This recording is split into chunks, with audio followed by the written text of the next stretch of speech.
Troisième soirée de débat consacrée à l'élection présidentielle au Togo. 7 candidats sont en lice pour le scrutin du 4 mars prochain. Bienvenue sur Africa 24. Nous sommes en direct de Lomé. Bonsoir. Samantha Hamsami, bonsoir. Bonsoir Thierry, bonsoir à tous. Nous consacrons notre troisième débat de campagne au programme économique et à la politique d'infrastructure des candidats. Alors face à face ce soir, pendant 1 heure, l'ancien Premier ministre et candidat à la présidentielle, M. Agbeyome Kodjo, qui est le patron de l'OBU. Bonsoir M. Kodjo. Bonsoir. Face à lui, Adji Ote Ayassor, ministre de l'économie et des finances, qui représente le RPT, le parti du président sortant. Fort Yassibé. Bonsoir M. Ayassor. Bonsoir. Si vous avez manqué notre débat de mardi soir, voici une séance de rattrapage. Et pour les autres, laissez-nous vous rafraîchir la mémoire. Voici les temps forts de la soirée qui étaient consacrés au programme social des candidats. Sur le plan agricole, le Togo est en avance. Lorsque nous avons eu la crise alimentaire mondiale en 2008, le seul pays de la sous-région où il n'y a pas eu d'explosion et de manifestation, c'est au Togo. Parce que des mesures ont été prises pour nous assurer que chacun soit satisfait. Au moment de la crise de la vie chère, si les Togolais ne se sont pas soulevés, c'est parce qu'il y avait eu un dialogue, et il y avait eu un climat social, et personne ne voulait vraiment mettre de la poudre sur le feu. Comment le ministre pourrait comprendre que dans un pays, il y a un minimum que chacun peut avoir pour pouvoir supporter sa famille? Nous considérons que le SMIC peut être revalorisé au-delà de ce que c'est aujourd'hui. Mais en même temps, il faut l'indexer sur la croissance. Dans la mesure où M. Kissi ne connaît pas le montant du SMIC, il ne peut pas vous dire à quelle hauteur il peut l'augmenter. J'ai l'impression que ou bien le RPT n'a pas d'échelle de priorité, ou bien ils ne savent pas situer les priorités. Nous considérons qu'au Togo, vous allez dans plusieurs centres hospitaliers, c'est de véritables mouroirs. Les Togolais n'ont pas les moyens de se faire soigner. Il faudra, et Mme Adjamagbo l'a inscrit en première ligne, créer ce qu'on appelle la couverture médicale minimum garantie pour les personnes vulnérables. Dans les zones urbaines, il faudrait tenir compte des revenus des gens pour pouvoir leur offrir, offrir une prise en charge réelle. Le premier problème, c'est le travail. Il faut que les gens puissent travailler, et travailler dur, mais être payés pour ce qu'ils font, à un niveau. Parce qu'en payant les gens avec salaire de misère, on ne leur permet pas de consommer. Voilà, c'était donc les temps forts du face-à-face qui s'est déroulé ici même sur ce plateau hier mardi. Nous avons donc 2 invités, je le rappelle, l'ancien Premier ministre Agbeyome Kodjo qui est candidat à la présidentielle. Monsieur Kodjo, vous avez été président de l'Assemblée nationale, vous avez été Premier ministre, vous avez été ministre de la Sécurité, vous avez été directeur général du port autonome de Lomé.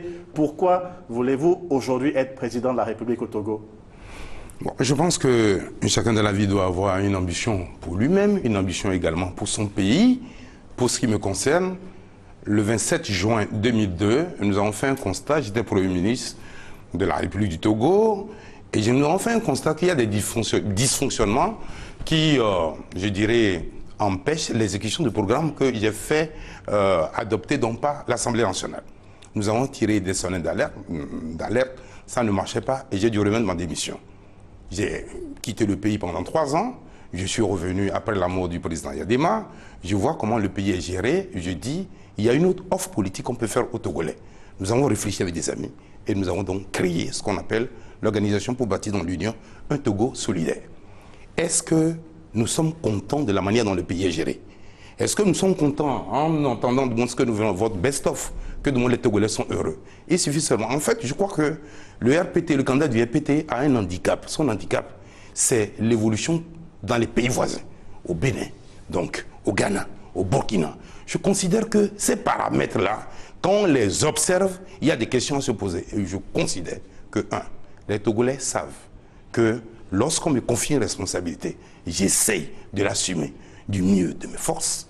Je fais une offre, je vais mettre des talents, des compétences de tout horizon au service du développement du pays. Monsieur Kodjo, vous avez longtemps cheminé avec justement vos camarades du RPT, le Rassemblement du peuple togolais. Qu'est-ce qui vous a fâché à ce point de vous mettre en marge de la République? Je vous ai dit tout à l'heure que j'ai remis ma démission donc, le 27 juin 2002, lié au fait qu'il y a un certain nombre de réformes qui étaient contenues donc, dans ce qu'on appelle donc, la déclaration de politique générale adoptée par l'Assemblée nationale, que je voulais donc appliquer qui rencontraient des difficultés donc, dans le sérail. Alors, à partir de ce moment, qu'est-ce qu'on fait par rapport à ça? Oui, on se tait et du moment on est complet du système, alors que de toute façon, on a l'ambition d'améliorer les choses dans le pays. C'est pour cela, de toute façon, que le 27 juin, la crise a commencé plus tôt. Le 27 juin 2002, j'ai dû remettre ma démission et ma vie fut mise en danger et j'ai dû retrouver, si vous voulez, l'exil en France pendant 3 années. Alors, M. Ayassor, est-ce que vous êtes d'accord avec ce diagnostic que décrit le candidat Agueyome Kodjo? Je suis très surpris de l'entendre parler ainsi. Lui qui a été Premier ministre ici sous le régime Yadema, qui nous dit aujourd'hui qu'il n'avait pas les moyens de mettre en place sa politique. Pourtant, il y avait une majorité parlementaire à l'Assemblée nationale. Et qu'ils nous disent concrètement parlant, qu'est-ce qu'il a empêché de mettre en œuvre le programme? Il ne suffit pas de dire qu'il n'a pas pu mettre en place son programme. Est-ce que vous pouvez répondre à cette question avant qu'on passe à autre chose? Non, je réponds. Je crois que je n'aime pas quand les gens connaissent très bien la réalité et que de toute face au monde extérieur, qu'on veut décrire de toute façon une situation donc, qui est bien, qui ne pose pas de problème. Vous savez, lorsque vous voulez engager des réformes, vous savez comment ça se passe? Vous allez voir le chef de l'État, vous lui expliquez ce que vous voulez faire. Si le chef de l'État vous donne l'accord, vous le faites. Si vous ne donnez pas l'accord, comment vous pouvez du moins saisir l'Assemblée nationale? Si vous êtes Premier ministre, saisir directement l'Assemblée nationale si le dossier que vous voulez faire passer à l'Assemblée nationale ne reçoit pas l'aval du Conseil des ministres.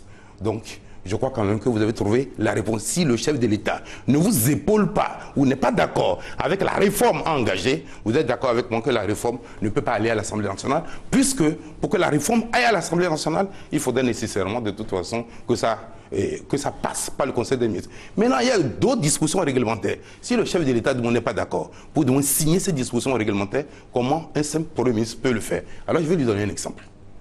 Nous avons réussi ce qu'on appelle le PIE, Programme intérimaire renforcé du Fonds monétaire international et de la Banque mondiale. Les gens sont venus nous dire, le Togo était sous suspension de la coopération financière internationale. Les gens sont venus nous dire, les fonds dont dispose le FMI et la Banque mondiale pour le Togo sont insuffisants. Ce que nous voudrons lever des fonds dans les pays européens. Mais pour lever ces fonds, il faudrait nécessairement donc qu'on enlève du moins la suspension. Mais pour enlever la suspension, il faudrait donc organiser des élections libres, pour que l'opposition puisse avoir du moins une présence à l'Assemblée nationale. Nous avons commencé par discuter. Mais en fait, si on n'a pas pu faire ces élections pour lever les fonds et permettre la reprise de la coopération, c'est parce que les gens calculaient que de toute façon, il faut que le président donc fasse un 3e mandat. Et c'est comme ça que les élections donc, de décembre 2002 ont été faites en évitant de respecter les normes. L'opposition a boycotté. Le RPT a profité donc, de cette absence de l'opposition pour modifier la Constitution, supprimer le mode de scrutin qui est de 2 tours et ramener donc l'âge minimum pour être candidat à la présidentielle de 45 à 36 ans. Bref, il sait très bien de quoi je parle parce que le système qui sert aujourd'hui, moi aussi je l'ai servi, on se connaît très bien et connaît également donc, les limites de ses actions. Monsieur Ayassor, est-ce que M. Kodjo parlait des bailleurs de fonds, du retour des bailleurs de fonds dans le pays? Est-ce que vous estimez aujourd'hui que le déficit démocratique au Togo et il y a une amélioration à ce niveau pour justement faire venir des investisseurs européens et l'Union européenne plus particulièrement? Je voudrais d'abord faire remarquer que le FMI ne s'implique pas fondamentalement parlant dans les questions politiques. Le FMI s'implique dans les questions économiques. Que M. Agueyome me parle des conditions politiques ici, je suis surpris de l'entendre dire ainsi.